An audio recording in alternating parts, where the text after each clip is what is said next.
Hey guys, it's MyBJ here, and here's going to be my tutorial. So first I started off with some strobe cream and I went ahead and put that all over my face. So for my foundation, I'm going to be using Dream Matte Mousse and my Real Techniques buffer brush. So I like to load my brush up and then I just start buffing this all over my face. This foundation is really good for a drugstore foundation because it gives you full coverage really quickly, and it also is not difficult to apply at all. It's like a cream mousse texture, dries to a matte finish.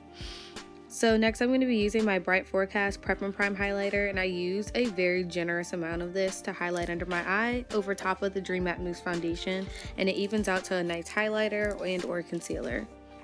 So now that I put this all over the high points of my face, I'm going to go ahead and blend it out with my beauty blender, which is dry. I don't really like using a damp beauty blender that much because sometimes it kind of makes my product run on my face or makes it just like a weird consistency, I don't know.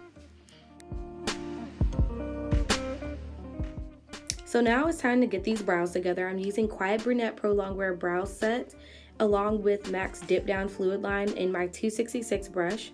And I'm going to start from the middle of my brow towards the back just to accentuate the arch and to start to create the tail of the brow that I would like.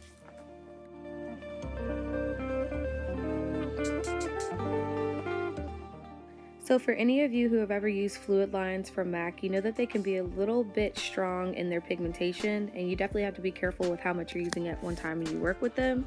So as you can see right here, I made the tail of my brow a little bit too strong. So I'm going to go back in with my Studio Finish concealer and a concealer brush, which is something I normally don't do, and I'm actually going to go carve out my entire brow shape. I'm not a huge fan of doing this all the time because if it's not blended right, it can definitely make your brows look like they're stamped on, which I'm not a fan of, but luckily Studio Finish concealer has a very skin-like finish.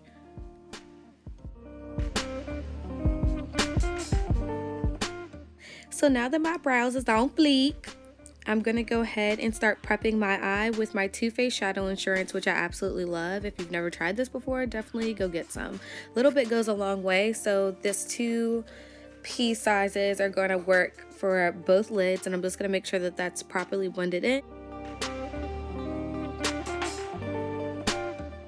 That is done. I'm going to go in with Samoa's Silk eyeshadow from MAC and use that as my transition color. Unfortunately, this color has been discontinued, but a close dupe to it is going to be Makeup Geek's Peach Smoothie. I'm now using my Bobbi Brown blending brush, and I'm just going to take a little bit of saddle eyeshadow from MAC and fluff those colors into my crease so that it just is a little bit more defined and a little warmer. I'm now using my Lancome shader brush with the colors Vanilla and Brulee, also from MAC, and just pack those onto my lid to make sure that I'm getting the pigment that I want. I'm now using my e.l.f. brush to smudge a little bit of that blue from the Makeup Forever Artist Palette 2. And I'm also going to go over top of it with my pointed precision brush from Royal Langnickel and a little bit of saddle eyeshadow to diffuse it. So now it's time to create my wing liner. The liner that I'm using right now is MAC's Superslick's waterproof eyeliner in the color Super Black, I believe, something like that. This is not my eyeliner of choice. My eyeliner of choice is Liquid Lash from MAC, but I couldn't find it while I was doing my makeup, but I'm really just not a fan of the liner. The felt application definitely makes it a little bit more difficult for you to get as precise of a liner, which is why I'm using an angled brush in my Studio Finish concealer just to kind of give it more of the crisp look that I go for.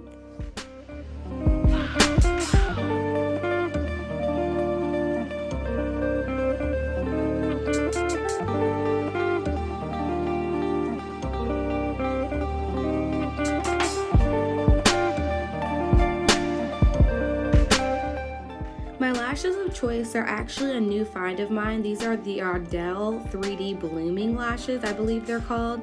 They're very natural, very wispy, and they're actually layered, so they give more of a natural look than most lashes.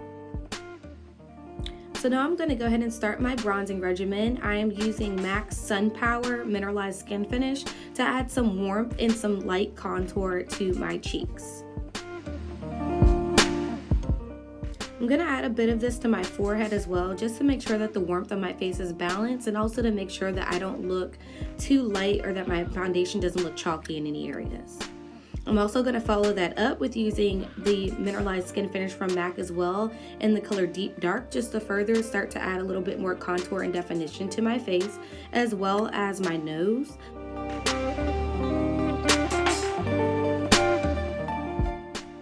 The highlighter that I'm using is from MAC. It's Oh My Darling. It's actually the closest dupe that you can find to Whisper of Guilt, which I also have in my collection, but I didn't want to use today. My lip of choice is going to be Bittersweet Prolongwear Liner, also from MAC, with Myth Lipstick, just to create a soft, mauve-y, slightly ombre lip. Alrighty, well this is the complete look. Nice pop of color, nice crisp wing liner, and soft eyeshadow. This look also works really well with glasses too, so thanks so much for watching. Like, subscribe, and enjoy. See you next time.